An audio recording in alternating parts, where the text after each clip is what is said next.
It will take a long time for people to move on from Jimmy Garoppolo's overthrow of Emmanuel Sanders in the 49ers' loss in Super Bowl 54.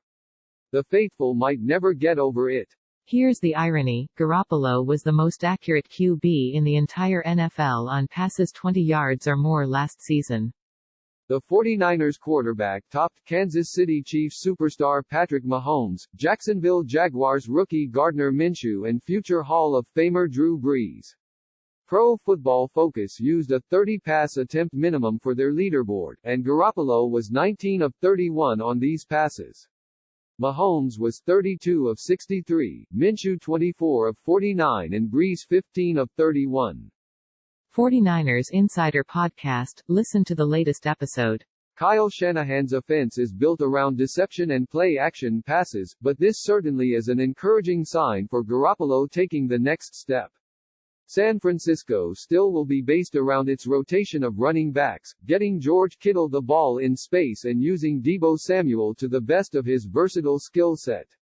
The 49ers' late Super Bowl collapse proved how quickly a game can change when your QB has the ability to air it out like Mahomes can. Garoppolo needs to do the same more often in 2020, if possible. This offense has to be able to take the top off the defense. Related, 5 best 49ers rookie seasons since the 2010 NFL Draft. Perhaps rookie Brandon Ayuk is the solution. The former Arizona State star burnt defenses on go routes in the Pac-12 and Shanahan will take advantage of that. His route tree isn't too advanced yet, but he should be able to press a defense from day one. Shanahan always will be able to out-scheme most defenses. Using Garoppolo's accuracy down the field more often should only take the 49ers to the next level in 2020. 49ers tight end George Kittle is a great blocker. That's it, that's the article. Okay, not quite, but it could be. And only because there's evidence to prove it, both in stat form and this clip from when he was with Iowa. Right? He earned stellar marks from Pro Football Focus in a game last season with an overall 72.9 grade with a 78.1 run blocking grade. So despite someone, in particular, saying he's not really a blocker, the evidence proves that. This is only a fraction of why he's about to be the highest paid tight end in the history of the NFL.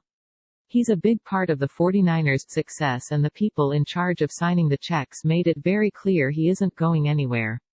After being a fifth-round draft pick in 2017, the two-time Pro Bowler proved he was a major steal. Related, Jimmy Garoppolo NFL's most accurate QB with deep passes in 2019. His 2,945 receiving yards since then are the most by a tight end during his first 3 NFL seasons ever and set the single-season record for receiving yards by a tight end in 2018 with 1,377. His running game is also strong, and not just when he's running dudes off the field.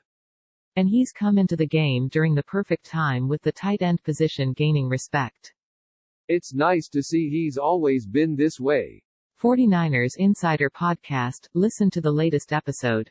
The NFL is inching toward normalcy as the world continues to grapple with the coronavirus COVID-19 pandemic. That normalcy could first come in the form of fully operational minicamps which could be held in mid or late June, Yahoo Sports' Charles Robinson reported Tuesday. A source told Robinson that NFL coaches could return to the team facilities as early as next week, and that if the COVID-19 data permits, players could follow for minicamps either on June 15 or June 27.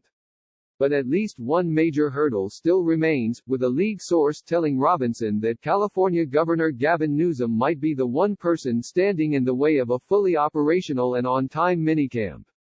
49ers Insider Podcast, listen to the latest episode. Newsom has said that professional sports could potentially start to return to California without fans in early June if the trend lines hold. If Newsom were to give the go-ahead of minicamps without fans, then the NFL could be fully on schedule with minicamps before setting the dates for training camp.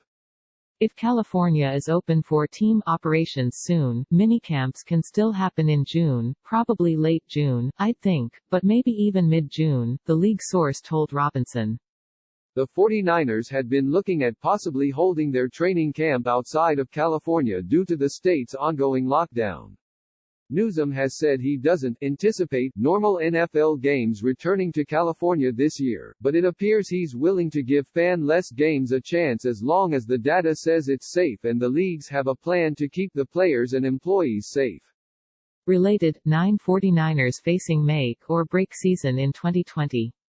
The shelter-in-place order and social distancing have helped to flatten the curve in California. As of Tuesday, the state had 94,558 confirmed cases and 3,795 deaths, according to the Centers for Disease Control and state and local government reporting. Sports will start to come back in the coming months and it could begin with 49ers minicamp in mid to late June. But only if the data and public health officials deem it to be a safe and prudent decision.